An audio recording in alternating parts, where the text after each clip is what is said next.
നമസ്കാരം. 10th പ്രിലിംസുമായിട്ട് ബന്ധപ്പെട്ട വളരെയധികം പ്രാധാന്യം അർഹിക്കുന്ന കുറച്ച് കാര്യങ്ങളാണ് നമ്മൾ പഠിക്കുന്നത്. അതിൽ ഇന്ത്യൻ കോൺസ്റ്റിറ്റ്യൂഷനുമായിട്ട് ബന്ധപ്പെട്ട ഒന്നാമത്തെ ചോദ്യം: ഇന്ത്യൻ ഭരണഘടനയുടെ പിതാവാര്? Doctor BR Ambedkar. ഇന്ത്യൻ ഭരണഘടന നിലവിൽ വന്നത് ഏത് ദിവസമാണ്? ജാനുവരി 26, 1950. ഇന്ത്യൻ ഭരണഘടനയിലെ മൗലിക അവകാശങ്ങൾ ഏത് ഭാഗത്തിലാണ് ഉൾപ്പെടുത്തിയിരിക്കുന്നത്? മൗലിക അവകാശങ്ങൾ ഉൾപ്പെടുത്തിയിരിക്കുന്നത് പാർട്ട് 3-ലാണ്. ഭരണഘടനയുടെ ഏത് അനുച്ഛേദമാണ് സമത്വത്തിനുള്ള അവകാശം ഉറപ്പു നൽകുന്നത്? ആർട്ടിക്കിൾ 14 തൊട്ട് 18 വരെ. ഭരണഘടനയുടെ ഏത് അനുച്ഛേദമാണ് സമത്വത്തിനുള്ള അവകാശം ഉറപ്പു നൽകുന്നത്? ആർട്ടിക്കിൾ 14 തൊട്ട് 18 വരെ. ഭരണഘടനയുടെ ആമുഖത്തിൽ പ്രിയാമ്പിൾ ഉൾപ്പെടാത്ത പദം ഏതാണ്? ഫെഡറൽ. പ്രിയാമ്പിളിൽ ഉൾപ്പെടാത്ത പദമാണ് ഫെഡറൽ. മൗലിക അവകാശങ്ങൾ അല്ലെങ്കിൽ മൗലിക കടമകൾ, അവകാശങ്ങളല്ല കടമകൾ, ഏത് ഭരണഘടനാ ഭേദഗതിയിലൂടെയാണ് ചേർത്തത്?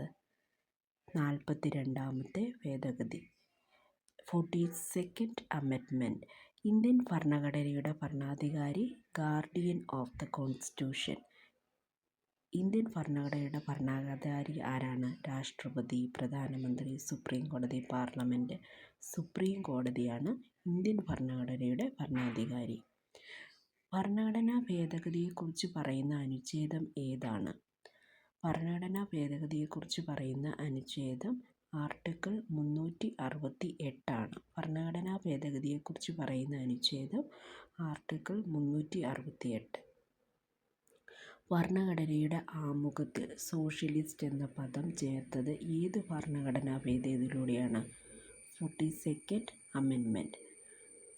ഭരണഘടനയുടെ മൗലിക കടമകൾ ഉൾപ്പെടുത്തിയിരിക്കുന്നത് ഏത് ഭരണഘടനാ ഭാഗത്തിലാണ്? Part 4A. Part 4A. പിന്നെ നാഷണൽ ഹ്യൂമൻ റൈറ്റ്സ് കമ്മീഷൻ, ദേശീയ മനുഷ്യാവകാശ കമ്മീഷൻ പ്രധാന വിവരങ്ങൾ രൂപീകരിച്ചത് October 12, 1993. NHRC, national human rights commission രൂപീകൃതമായത് ഒക്ടോബർ 12, 1993. നിയമം protection of human rights act 1993 അനുസരിച്ചാണ് NHRC രൂപീകൃതമായത്. ആസ്ഥാനം ന്യൂഡൽഹി. ലക്ഷ്യം ഇന്ത്യയിലെ മനുഷ്യാവകാശങ്ങൾ സംരക്ഷിക്കുകയും പ്രോത്സാഹിപ്പിക്കുകയും ചെയ്യുക. NHRCയുടെ ഘടന എന്ന് പറയുന്നത് ചെയർപേഴ്സൺ സാധാരണമായി സുപ്രീം കോടതി മുൻ ചീഫ് ജസ്റ്റിസ്. ചെയർപേഴ്സൺ ആരാണെന്ന് വെച്ച് കഴിഞ്ഞാൽ സാധാരണമായി അത് സുപ്രീം കോടതി മുൻ ചീഫ് ജസ്റ്റിസാണ്. മറ്റംഗങ്ങൾ വനിത, ന്യൂനപക്ഷം, പട്ടികജാതി, പട്ടികവർഗം തുടങ്ങിയ ദേശീയ കമ്മീഷനുകളുടെ അധ്യക്ഷന്മാർ നിയമപ്രകാരം ബന്ധപ്പെട്ട അംഗമായി പ്രവർത്തിക്കുന്നു. പ്രധാന ചുമതലകളാണ് മനുഷ്യാവകാശ ലംഘനത്തെക്കുറിച്ച് പരാതികൾ അന്വേഷിക്കുക, സ്വമേധയാ ഏറ്റെടുക്കുക, ജയിലുകളും തടങ്കൽ കേന്ദ്രങ്ങളും സന്ദർശിക്കുക, മനുഷ്യാവകാശ ബോധവൽക്കരണം നടത്തുക, സർക്കാരിന് ശുപാർശകൾ നൽകുക. അധികാരങ്ങൾ: സിവിൽ കോടതിയുടെ ചില അധികാരങ്ങളുണ്ട്. സാക്ഷികളെ വിളിച്ചു വരുത്താം, രേഖകൾ ആവശ്യപ്പെടാം, അന്വേഷണത്തിന് നിർദ്ദേശം നൽകാം, ശുപാർശകൾ മാത്രമേ നൽകാൻ കഴിയൂ, ശിക്ഷ വിധിക്കാൻ കഴിയില്ല. സ്റ്റേറ്റ് ഹ്യൂമൻ റൈറ്റ്സ് കമ്മീഷൻ എന്ന് പറഞ്ഞാൽ സംസ്ഥാന മനുഷ്യാവകാശ commission. Protection of human rights act 1993. ഓരോ സംസ്ഥാനത്തിലും ഒരു സ്വന്തം SHRC രൂപീകരിക്കാം. കേരള സംസ്ഥാന മനുഷ്യാവകാശ കമ്മീഷൻ ആസ്ഥാനം തിരുവനന്തപുരമാണ്. ചെയർപേഴ്സൺ ഹൈക്കോടതി മുൻ ചീഫ് ജസ്റ്റിസ് ആയിരിക്കും. മറ്റ് ചുമതലകൾ: സംസ്ഥാനവുമായി ബന്ധപ്പെട്ട മനുഷ്യാവകാശ പരാതികൾ അന്വേഷിക്കുക, സംസ്ഥാന സർക്കാർ സ്ഥാപനങ്ങളിലെ മനുഷ്യാവകാശ ലംഘനങ്ങൾ പരിശോധിക്കുക, സർക്കാരിന് ശുപാർശകൾ നൽകുക, മനുഷ്യാവകാശ ബോധവൽക്കരണം നടത്തുക. NHRCയും SHRCയും പ്രധാന വ്യത്യാസങ്ങൾ ഏതൊക്കെയാണെന്ന് വെച്ച് കഴിഞ്ഞാൽ NHRC എന്ന് പറയുമ്പോൾ ദേശീയ തലത്തിൽ പ്രവർത്തിക്കുന്നു. HSRC എന്ന് പറഞ്ഞ് സംസ്ഥാന തലത്തിൽ പ്രവർത്തിക്കുന്നു. ആസ്ഥാനം ന്യൂഡൽഹിയാണ്. സംസ്ഥാന തലസ്ഥാനത്ത്. കേന്ദ്രവും ദേശീയ പ്രാധാന്യവുമുള്ള വിഷയങ്ങൾ കൈകാര്യം ചെയ്യുന്നു. സംസ്ഥാന വിഷയങ്ങൾ കൈകാര്യം ചെയ്യുന്നു. ദേശീയ മനുഷ്യാവകാശ കമ്മീഷൻ, സംസ്ഥാന മനുഷ്യാവകാശ കമ്മീഷൻ പ്രധാന വസ്തുതകൾ. രൂപീകരിച്ചത് October 12, 1993. നിയമം protection of human rights act 1993. NHRCയുടെ ആസ്ഥാനം ന്യൂഡൽഹിയിലാണ്. കേരള HSRCയുടെ ആസ്ഥാനം തിരുവനന്തപുരം. NHRCയും HSRCയും ശുപാർശകൾ നൽകുന്ന സ്ഥാപനങ്ങളാണ്. ശിക്ഷ വിധിക്കാനോ ഉത്തരവുകൾ നിർബന്ധമായി നടത്താനോ അധികാരമില്ല. മനുഷ്യാവകാശ ദിനം December 10. മനുഷ്യാവകാശങ്ങളുടെ സർവ്വലോക പ്രഖ്യാപനം 1948 December 10. ഇപ്പോൾ PSC എക്സ്പെക്റ്റഡ് MCQs നമുക്ക് നോക്കാം. ദേശീയ മനുഷ്യാവകാശ കമ്മീഷൻ നിലവിൽ വന്ന 1993. NHRC നിയമപ്രകാരമാണ്. ഏത് നിയമപ്രകാരമാണ് രൂപീകരിക്കുന്നത്? Protection of human rights act 1993. Kerala സംസ്ഥാന മനുഷ്യാവകാശ കമ്മീഷൻ്റെ ആസ്ഥാനം തിരുവനന്തപുരം. മനുഷ്യാവകാശ ദിനം എപ്പോൾ ആചരിക്കുന്നു? December 10. NHRCയുടെ ശുപാർശകൾക്ക് ഏത് സ്വഭാവമാണ്? അഡ്വൈസറി സ്വഭാവമാണ്. വിവരാവകാശ നിയമം right to information act 2005 RTA. വിവരാവകാശ നിയമം 2005 പൗരന്മാർക്ക് സർക്കാർ സ്ഥാപനങ്ങളിൽ നിന്ന് വിവരങ്ങൾ ലഭ്യമാക്കുന്നതിനുള്ള അവകാശം നൽകുന്ന നിയമമാണ്. നിയമം പാസ്സാക്കിയത് June 15, 2005. പ്രാബല്യത്തിൽ വന്നത് 12 October 2005. ലക്ഷ്യം ഭരണത്തിൽ സുതാര്യവും ഉത്തരവാദിത്വവും ഉറപ്പാക്കുക. കേന്ദ്ര വിവരാവകാശ കമ്മീഷൻ, സെൻട്രൽ ഇൻഫർമേഷൻ കമ്മീഷൻ, അതിൻ്റെ ആസ്ഥാനം ന്യൂഡൽഹിയാണ്. നിയമം നടത്തുന്നത് രാഷ്ട്രപതി. ഒരു ചീഫ് ഇൻഫർമേഷൻ കമ്മീഷൻ, പരമാവധി 10 ഇൻഫർമേഷൻ കമ്മീഷണേഴ്സ്. അധികാരപരിധി കേന്ദ്ര സർക്കാർ വകുപ്പുകൾ, സ്ഥാപനങ്ങൾ, പൊതുമേഖലാ സ്ഥാപനങ്ങൾ. ചുമതലകൾ എന്ന് പറയുമ്പോൾ വിവരം നിഷേധിച്ചതിനെതിരായ അപ്പീലുകൾ പരിഗണിക്കുക, പരാതികൾ അന്വേഷിക്കുക, RTA നിയമം പാലിക്കുന്നുണ്ടോ എന്ന് പരിശോധിക്കുക, ആവശ്യമായ നിർദ്ദേശങ്ങൾ നൽകുക. സംസ്ഥാന വിവരാവകാശ കമ്മീഷൻ, സ്റ്റേറ്റ് ഇൻഫർമേഷൻ കമ്മീഷൻ എന്ന് പറയുമ്പോൾ അതിൻ്റെ ആസ്ഥാനം തിരുവനന്തപുരം ആണ്. നിയമം നടത്തുന്നത് ഗവർണർ.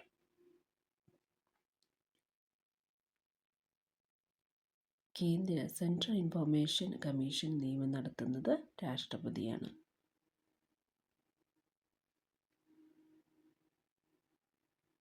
നിയമം നടത്തുന്നത് കേരള വിവരാവകാശ സംസ്ഥാന വിവരാവകാശ കമ്മീഷൻ നിയമം നടത്തുന്നത് ഗവർണറാണ്.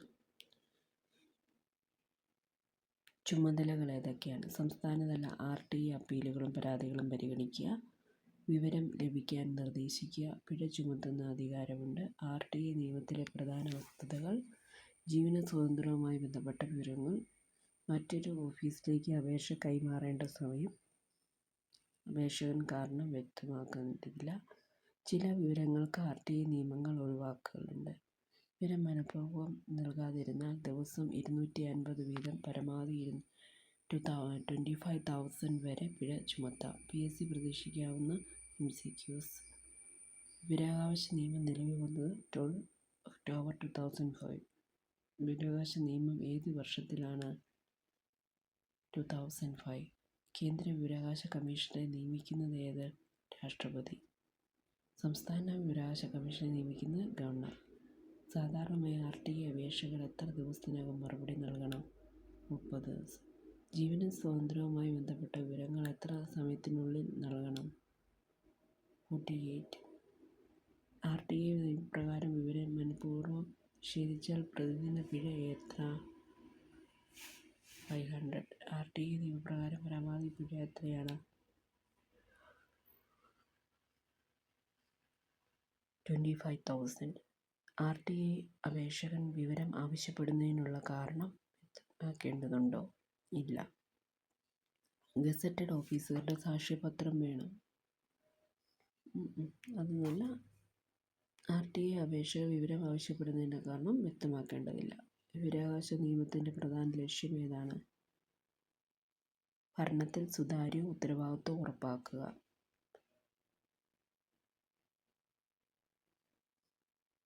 കേരള PSCയിലെ നമ്മൾ പ്രിലിമിനറി എക്സാമിനൊക്കെ ചോദിക്കുന്ന കുറച്ച് ക്വസ്റ്റ്യൻസ് നോക്കാം. ഒരു പൗരൻ്റെ മൗലിക അവകാശങ്ങൾ. ഭരണഘടനയുടെ ഭാഗം 3 ആർട്ടിക്കിൾ 12 to 35 സമത്വത്തിനുള്ള അവകാശം. 14 to 18 സ്വാതന്ത്ര്യത്തിനുള്ള അവകാശം. 19 to 22 ചൂഷണത്തിനെതിരായ അവകാശം. 23 and 24 മതസ്വാതന്ത്ര്യത്തിനുള്ളത്. 25 and 28 25 to 28 വിദ്യാഭ്യാസപരമായ അവകാശങ്ങൾ. അനുച്ഛേദം 29 and 30 ഭരണഘടനാപര പരിഹാരത്തിനുള്ള അവകാശം. അനുച്ഛേദം 32 വിദ്യാഭ്യാസത്തിനുള്ള അവകാശം. 6 മുതൽ 14 വയസ്സ് വരെയുള്ള കുട്ടികൾക്ക് സൗജന്യവും നിർബന്ധവുമായ വിദ്യാഭ്യാസം. മൗലിക കടമകൾ. ഭരണഘടനയുടെ ഭാഗം 4A അനുച്ഛേദം 51A.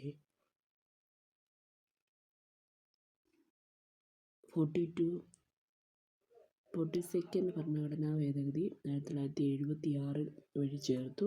നിലവിൽ 11 മൗലിക കടമകൾ. 86ാം ഭേദഗതിയിലൂടെ ഒരു കടമ കൂടി ചേർത്തു. ഭരണഘടനയെ ബഹുമാനിക്കുക, ദേശീയ പതാകയും ദേശീയ ഗാനത്തെയും ആദരിക്കുക, രാജ്യത്തിൻ്റെ ഐക്യവും അഖണ്ഡതയും സംരക്ഷിക്കുക, പരിസ്ഥിതി സംരക്ഷിക്കുക, ശാസ്ത്രീയ മനോഭാവം വളർത്തുക. 6 തൊട്ട് 14 വയസ്സുള്ള കുട്ടികൾക്ക് പൊതുമുതൽ സംരക്ഷിക്കുക, വിദ്യാഭ്യാസം ഉറപ്പാക്കുക. ഇന്ത്യയുടെ ദേശീയ ചിഹ്നമാണ്. ദേശീയ ചിഹ്നം സാർനാഥിലെ അശോക സ്തംഭം. ദേശീയ പതാക തിരംഗ. ദേശീയ ഗാനം ജനഗണമന. ദേശീയ ഗീതം വന്ദേ മാതരം. ദേശീയ മൃഗം കടുവ. ദേശീയ പക്ഷി മയിൽ. ദേശീയ ഫലം മാമ്പഴം. ദേശീയ ജലജീവി ഗംഗാ ഡോൾഫിൻ. ദേശീയ നദി ഗംഗ. ദേശീയ കലണ്ടർ ശകവർഷം. ദേശീയ പതാക രൂപകൽപ്പന ചെയ്ത് പിംഗളി വെങ്കയ്യ. അംഗീകരിച്ച 1947 ജൂലൈ 22. അനുപാതം 3:2. അശോക ചക്രം. 24 ആരങ്ങൾ. ദേശീയ ഗാനം ജനഗണമന രചിച്ചത് രവീന്ദ്രനാഥ ടാഗോർ. ദേശീയ ഗാനമായി അംഗീകരിച്ച 1950 ജനുവരി 24.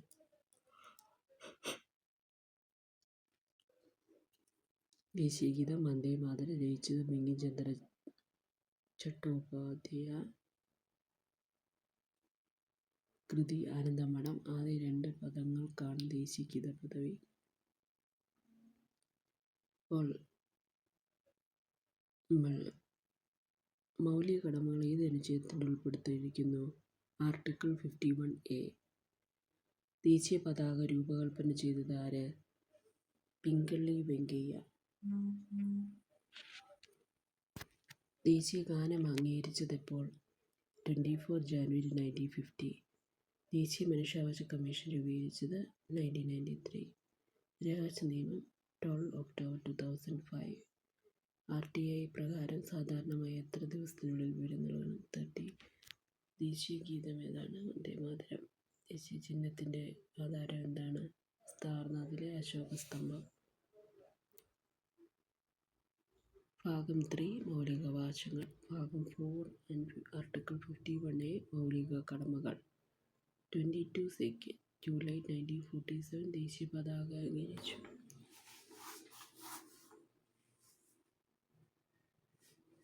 ഒക്ടോബർ 2005 RTA നിയമപ്രകാരം 30 ദിവസം RTA പ്രകാരമുള്ള സാധാരണ വിവരം നൽകൽ സമയം. 48 മണിക്കൂർ ജീവനവും സ്വാതന്ത്ര്യവുമായി ബന്ധപ്പെട്ട വിവരങ്ങൾ നൽകേണ്ട സമയം. Thank you for watching. Study well.